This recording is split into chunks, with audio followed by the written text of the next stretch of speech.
Assalamualaikum warahmatullahi wabarakatuh, sahabat tani. Nah, sekarang kita lagi ada di kebun dan saat ini kita mau bersih-bersih gulma yang ada di parit-parit di kebun ini ya, sahabat tani.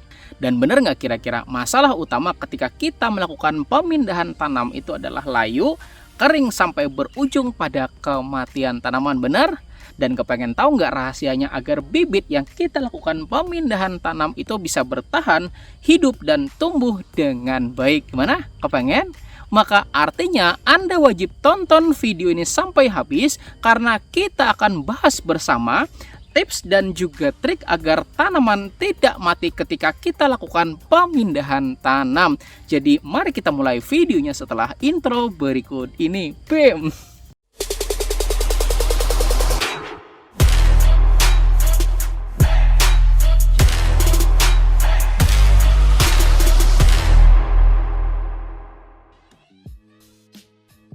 Dan sebelum mulai, boleh dong saya minta Anda untuk klik tombol jempolnya. Dan mudah-mudahan ilmunya jadi makin berkah dan rezekinya jadi tambah banyak lagi. Amin. Sahabat tani, ini adalah biji, ini adalah bibit, dan ini adalah benih. Dan dalam prakteknya masih banyak banget ya sahabat tani orang yang bilangnya ini tuh bibit, bener nggak? Padahal benih adalah biji yang sudah mengalami perlakuan. Sedangkan bibit adalah benih yang sudah berkecambah, tumbuh, dan masih dalam proses persemaian. Dan baik pada media tanah di bedengan maupun polybag atau pot ya sahabat tani, ada beberapa perlakuan yang mesti kita lakukan biar bibit tersebut dapat bertahan dan tumbuh dengan baik. Dan apa aja? Mari kita mulai dengan perlakuan yang pertama. Perlakuan yang pertama, baik Anda tuh nyemai bibit sendiri maupun beli sama tukang bibit gitu ya sahabat tani, jangan langsung kita lakukan penanaman, tapi beri perlakuan panas terlebih dahulu dan itu lakukan selama beberapa hari. Dan perlakuan panas ini tuh caranya dengan jemur bibitnya pada sinar matahari antara 2-4 jam yang memang tujuan itu biar bibit itu terbiasa menerima sinar matahari secara bertahap.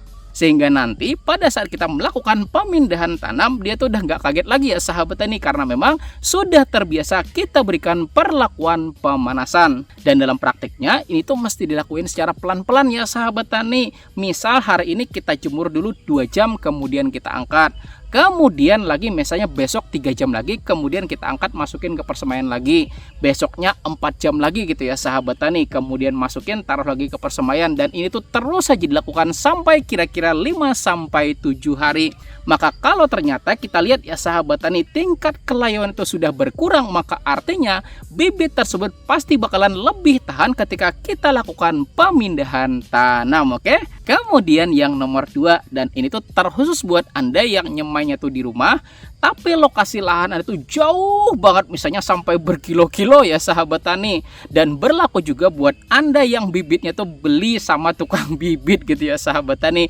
Yaitu pas saat datang maka jangan langsung tanam gitu ya sahabat tani, tapi istirahatkan dahulu selama 1 kali 24 jam. Kira-kira kenapa coba? Ya stres ya sahabat tani ya enggak.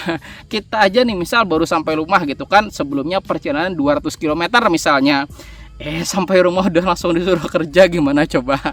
Kalau kita tuh ngerasa nggak enak ya sahabat tani, maka sama juga dengan tanaman gitu ya sahabat tani. Artinya pengistirahatan bibit di sini bakal mengurangi resiko stres bibit ketika kita nanti melakukan pemindahan tanamnya gitu ya sahabat tani. Oke? Kemudian lanjut yang nomor 3, yaitu lakukan penanamannya itu pada saat sore hari. Karena kan kalau pada saat pagi hari kan setelahnya bakalan siang ya sahabat tani. Setelah siang bakalan sore ya enggak. Dan itu tuh pasti cuacanya panas banget ya enggak ya sahabat tani. Tapi kalau kita lakukan pada saat sore hari kan setelahnya bakalan malam ya enggak sahabat tani. Dan setelah malam kan bakalan pagi ya enggak. Artinya tanaman masih memiliki waktu yang panjang buat beradaptasi pada lahan dalam cuaca yang lebih dingin lagi gitu ya sahabat tani. Kecuali Anda yakin seharian itu nggak bakal panas gitu ya sahabat tani, atau mendung aja misalnya sehari itu, nah silahkan ya sahabat tani kalau Anda melakukan pemindahan tanam itu pada saat pagi hari. Oke? Kemudian perlakuan selanjutnya yaitu yang nomor 4, yaitu lakukan penanaman itu saat tanah kita tuh udah basah. Dan basah di sini bisa dalam artian kemarin itu hujan gitu ya sahabat tani, atau kita lakukan penyiraman terlebih dahulu juga nggak jadi masalah. Dan kalau mengikut metode kami ya sahabat tani, maka 5 hari sebelum kita melakukan penanaman maka bisa kita kasihkan namanya Jadam Microbial Solution, dan sehari sebelum kita melakukan penanaman cor lagi gitu ya sahabat tani. Maka dengan cara ini selain kita tuh memberikan tambahan mikroorganisme sebagai pembenah tanah, juga dapat membuat tanah kita jadi lebih basah, supaya pada saat nanti kita lakukan pemindahan tanam maka bibit tersebut lebih nyaman buat tumbuh pada lahan pertanian kita. Mantap. Kemudian perlakuan yang kelima, dan ini tuh ketika bibitnya sudah kita lakukan pemindahan tanam, yaitu kita dapat mengurangi tembakan sinar matahari pada batang dan juga perakaran bibit dengan bantuan benda yang satu ini gitu ya sahabat tani. Nah, dan ini tuh bambu yang dipotong kurang lebih 8 cm, dan benda ini tuh ditaruh pada bibit yang tujuannya adalah buat menghalau sinar matahari samping menuju pada batang sampai bagian perakaran tanaman. Dan buat Anda yang bertanya bambunya jenis apa, nah nggak jadi masalah gitu ya sahabat tani, bambu jenis apapun silakan. Yang penting bukan bambu punya orang, nggak bilang-bilang langsung ambil gitu aja tuh, jangan gitu ya sahabat tani. Dan diameter bambunya itu kurang lebih 1,5 sampai 2 incian gitu ya sahabat tani. Mau lebih sampai 2,5 inci juga nggak apa-apa sih sebetulnya. Nah, coba lihat kami praktikin ya. Jadi bambunya tuh dipotong kurang lebih 8 cm. Dan kalau nggak pakai ukuran juga nggak jadi masalah gitu ya sahabat tani. Yang penting kita kira-kirakan aja 8 cm panjangnya. Dan benda ini tuh ya sahabat tani kita taruh sampai bibit tanaman kita tuh sudah bisa beradaptasi dengan lahan. Dan biasanya yang seperti ini ya sahabat tani itu kurang lebih 10 sampai 15 harian sudah bisa kita angkat. Dan setelahnya masih bisa kita simpan buat perlakuan pada saat musim tanam selanjutnya gitu ya sahabat tani. Oke, mungkin sampai di sini bakal ada yang nanya gitu kan, kalau misalnya nih pakai paralon bisa apa enggak Pak? Maka boleh aja ya sahabat tani kalau memang Anda punya budget kalau mau beli paralon gitu ya sahabat tani. Dan ukurannya itu kira-kira 1,5 sampai 2 inci. Dan carinya ya sahabat tani cukup paralon yang kodenya tuh C gitu kan. Karena kalau misalnya nih kodenya AW gitu ya sahabat tani, saya yakin tekor bandar ya nggak, karena lebih mahal gitu ya sahabat tani. Dan kalau Anda pakainya paralon kan, paralon itu 4 meter ya sahabat tani ya kan. Dan satu batang ini tuh kurang lebih 8 sentian gitu ya sahabat tani. Artinya satu batang paralon yang 4 meter itu kalau kita bagi dengan 8 cm itu dapatnya sekitar 50 buahan yang kayak gini gitu ya sahabat tani. Maka kalau misalnya nih Anda punya tanaman sebanyak 1000 lubang misalnya, artinya Anda membutuhkan sekitar 20 batang paralon. Dan kalau tanamannya ada 2000 lubang misalnya, maka Anda membutuhkan sekitar 40 batang paralon. Memang mahal sih ya sahabat tani, tapi ketika bambu yang seperti ini tuh cuma tahan sekitar 1 sampai 3 tahunan tergantung jenis bambu dan perlakuannya juga gitu ya sahabat tani. Tapi kalau paralon bisa tahan sampai 10 tahunan. Dan perlakuan itu sama aja ya sahabat tani, ketika nanti kita taruh pada lahan pertanian buat melindungi bibit dan sudah dirasa nggak layu lagi atau kira-kira nih kurang lebih 10 sampai 15 harian pada lahan, maka silakan potongan pipa paralon itu kita ambil dan kita lakukan penyimpanan buat kita gunakan pada musim tanam yang selanjutnya. Oke, kemudian perlakuan yang keenam ya sahabat tani, dan ini pada saat penyemaian gitu kan, yaitu jangan melakukan penyemaian benih itu pas-pasan gitu ya sahabat tadi dengan jumlah lubang yang Anda bakal tanamin. Misal lahan Anda punya 2000 lubang misalnya sahabat tani, ya jangan nyemai 2000 gitu kan, tapi semai paling tidak 2500 bahkan sampai 3000-an nggak masalah gitu ya sahabat tani. Karena pasti benih kan punya daya kecambah gitu ya sahabat tani ya kan, dan biasanya daya kecambah itu antara 80 sampai 90%. Dan misal ya sahabat tani, satu bungkusnya itu kita anggap dapatnya 2000 biji misalnya, dan 3000 itu dibagi dengan 2000 itu sama dengan 1,5. Artinya kita perlu melakukan penyemaian paling nggak sebanyak 1,5 bungkus.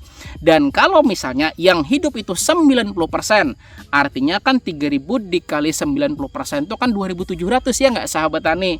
Dan kalau misal nih yang hidup 80% misalnya, maka 3.000 dikali 80% itu kan cuman 2.400 ya sahabat tani ya nggak. Dan ketika Anda tanam 2.000-nya, maka Anda masih memiliki 400 bibit yang siap tanam sebagai sulaman ketika nanti di lahan tuh ada yang mati gitu ya sahabat tani. Karena gini, kadang malam hari gitu ya sahabat tani, kadang jangkrik main-main sama bibit kita ya enggak. Bisa juga ada kaki 1000 gitu kan yang iseng banget ngerjain tanaman kita ya enggak. Terlebih siput gitu ya sahabat tani yang kurang kerjaan ya enggak, main-mainin akhirnya patah ya enggak sahabat tani. Nah, jadi kalau kita memiliki bibit yang memang sudah siap tanam sebagai sulaman, maka bisa kita gunakan buat nambal bibit yang mati pada saat kita melakukan pertanaman itu nanti gitu ya sahabat tani. Dan saran saya, perhitungan sulaman itu minimal sebanyak 10%, lebih juga nggak jadi masalah gitu ya sahabat tani. Artinya, misal lubang tanam Anda di lahan itu misalnya 1000 gitu ya sahabat tani, maka minimal miliki sebanyak 100 buah buat sulaman. Kemudian misal tanaman Anda ada 2000 gitu ya sahabat tani, maka minimal simpan juga 200 buah sebagai sulaman. Maka insya Allah cara ini bakal membuat populasi tanaman di lahan Anda menjadi jauh lebih optimal. Oke? Dan ngomong-ngomong soal sulaman, saya sudah pernah bahas loh ya sahabat tani pada video yang ini, bahkan udah 3 tahun yang lalu videonya ya sahabat tani. Buat Anda yang nanam tanaman jagung, nah jagung itu nggak bisa loh ya sahabat tani kita lakukan penambalan biji ketika kita temukan ada yang nggak tumbuh di lahan pertanian kita gitu ya sahabat tani. Maka cara buat menyiasatinya itu bisa kita tanam terlebih dahulu pada pot tray atau polybag gitu ya sahabat tani, sejumlah minimal 10% dari populasinya. Artinya kalau misalnya Anda nanam jagung itu sebanyak 2000 gitu ya sahabat tani, maka semai sebanyak 200. Dan kalau Anda nanamnya sebanyak 4000, maka semai pada pot tray itu kurang lebih 400 tanaman gitu ya sahabat tani. Maka ketika nanti di lahan ada yang nggak tumbuh, otomatis kan barisan itu ada yang bolong nggak keisi ya nggak sahabat tani. Nah, tambal aja barisan yang bolong tersebut dengan semaian yang sudah kita persiapkan. Dan cara ini bakal tetap mempertahankan populasi jagungnya itu biar tetap maksimal pada lahan pertanian kita. Gimana? Mantap apa mantap banget ya enggak? Dan kembali lagi soal perlakuan pindah tanam, maka pupuk yang paling tepat ketika kita melakukan pemindahan tanam sampai perakaran tanaman itu kuat gitu ya sahabat tani adalah pupuk yang memiliki kandungan asam amino di dalamnya. Dan asam amino itu boleh beli yang sudah jadi dalam bentuk kemasan gitu ya sahabat tani, atau asam amino yang bisa Anda bikin sendiri itu nggak masalah gitu ya sahabat tani. Dan buat Anda yang belum tahu cara bikin pupuk organik cair dengan kandungan asam amino di dalamnya, maka silakan ya sahabat tani tonton pada video yang ini, oke? Nah, jadi gimana? Bermanfaat apa bermanfaat banget? Ayo. Oke, kalau gitu ya sahabat tani, buat Anda yang belum subscribe channel ini silahkan subscribe dulu dan juga aktifkan tombol loncengnya biar tidak ketinggalan video terbaru dari channel Penyuluh Pertanian Lapangan. Dan siapa tahu juga di antara Anda ada yang mau undang kami sebagai narasumber pada acara-acara Anda, maka silakan hubungi kami pada nomor admin yang ada pada kolom deskripsi dari video ini gitu ya sahabat tani. Terima kasih. Dan buat Anda yang mau tambah pengetahuannya, saya juga punya 2 video yang saya rekomendasikan untuk Anda pelajari. Insya Allah akan semakin tambah pengetahuan Anda di bagian sini gitu ya sahabat tani. Terima kasih. Wassalamualaikum warahmatullahi wabarakatuh.